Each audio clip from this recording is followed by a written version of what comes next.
तर ओला दुष्काळ जाहीर करण्याच्या मागणीसाठी धाराशिवच्या वालवडीमधील शेतकरी आक्रमक झालेत। दुधना नदीला आलेल्या पुरामुळे शेती पिकाचं प्रचंड नुकसान झालं। या नुकसानीची तात्काळ भरपाई देण्याची मागणी शेतकरी करतात। उपमुख्यमंत्री अजित पवार आज वालवड गावाला भेट देणार आहेत।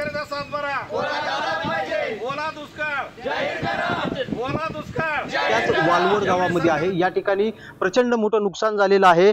मी एका शेतामध्ये आहे, जर आपण या ठिकाणी पाहिलं तर अगदी रस्ते सुद्धा या ठिकाणचे वाहून गेलेले आहेत, जमीन खरडून गेलेली आहे, सोयाबीनचं मोठं नुकसान झालेलं आहे।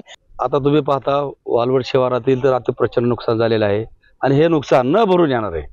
आता सध्या शासकीय लेवलवर कागदोपत्री पंचनामे चालू तलाट्यामार्फत, परंतु त्याच्यावर न भागता एक सरकारला अशी एक माझी विनंती राहील की सरसकट अनुदान आणि जे काय रानं खरडून गेलेत हे त्याचं नुकसान भरून यावर त्याला रक्कम रोख स्वरूपात द्यावी आणि शेतकऱ्याचं झालेलं नुकसान भरून काढावं, तरच शेतकरी या एवढ्या मोठ्या आर्थिक संकटातून उभा राहू शकेल, अन्यथा त्याचं कंबर मोठ्यावर राहणार नाही।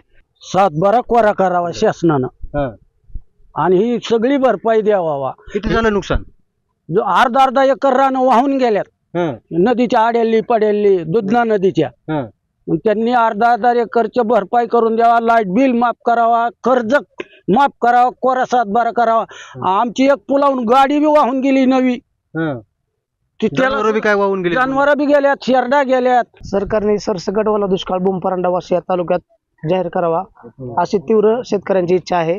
आणि शेतकऱ्याचं भरपूर नुकसान झालंय, कधी न भरून निघणारं नुकसान झालंय, पण शासनानं त्यांच्या लेवलला जेवढं होता होईल तेवढं प्रयत्न करून शेतकऱ्यांना सरसकट मदत करावी। बालाजी सुरवसे, साम टीव्ही, वालवड, भूम।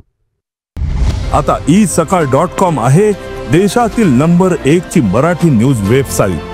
प्रत्येक अपडेटसाठी isakal.com ला नक्की भेट द्या।